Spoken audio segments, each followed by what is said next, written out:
Hey Scott, hey everyone else, welcome back to Full Running Shoes. So I have just recently pretty much used all the mileage in all of my shoes except for my race pair of shoes. Unfortunately 3 of my favorite pairs of shoes ever have all expired roughly at the same time. So I needed to get a new pair and I went for my classic just upgrade to the newest version of the Asics Gel-Kayanos. So these are the 30s and it's the anniversary edition of the shoe. So yeah, I'm somewhat excited about trying them out, and I've given them a good try now, and I've formed some opinions. I'm generally not very opinionated with my shoe choices, but to be honest, I play it safe a lot. So the only real shoes that I run in are Gel-Kayanos and Metaspeed Skies for race days.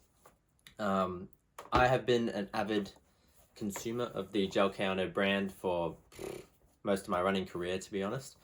Pretty much actually all of my running career, I think. I probably have tried every shoe from the 26 onwards, definitely. Like I know I have, and then maybe I've definitely tried a couple of earlier versions from the 26.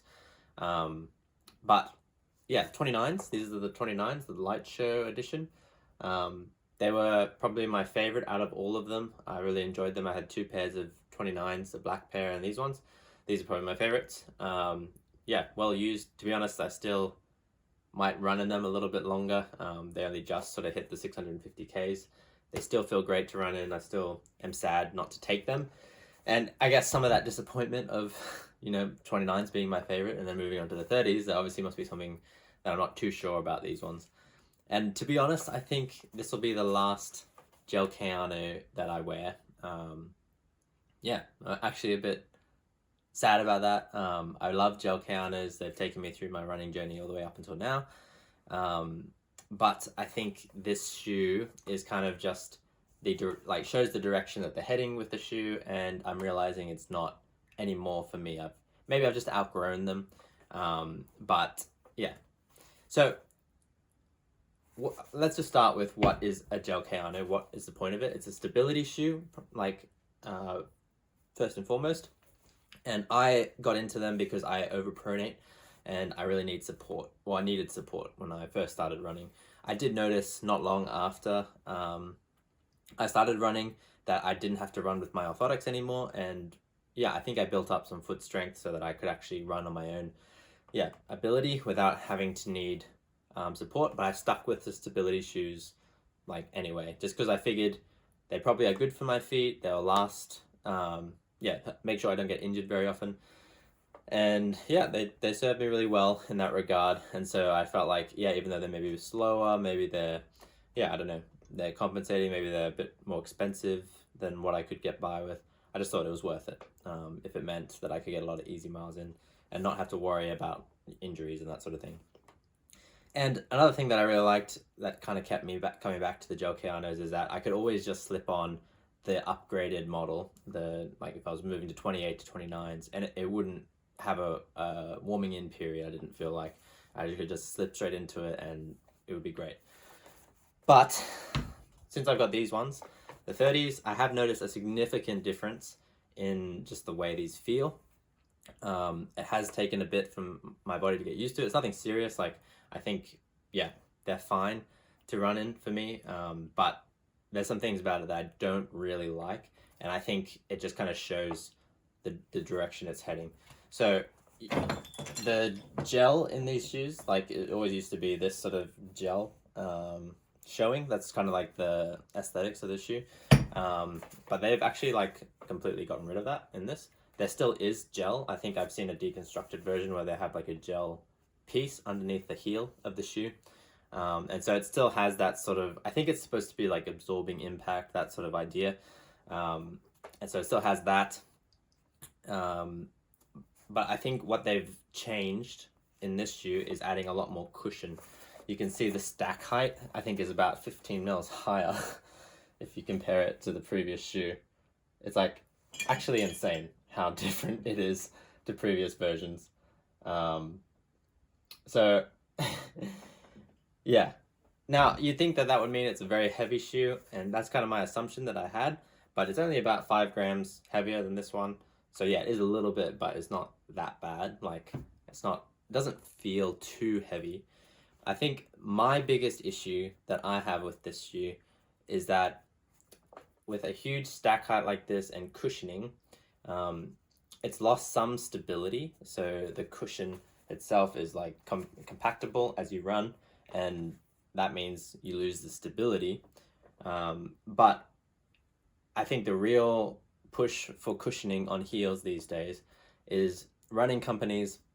They understand that most people don't run with good form. Like that's kind of their assumption, is that the average consumer, the average person getting into running doesn't run with good form, and they probably heel strike.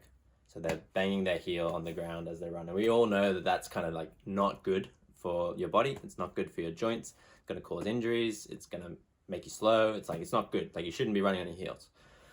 I think I have run on my heels quite a lot of my running. I don't necessarily think I overstride badly or anything like that, but I definitely did land on my heels, or like towards the back of my foot at least. I wasn't a forefoot runner.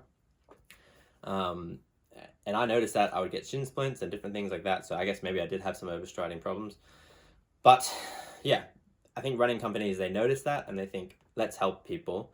They don't have to fix their form, or just make shoes that help them deal with those issues that can come from heel striking.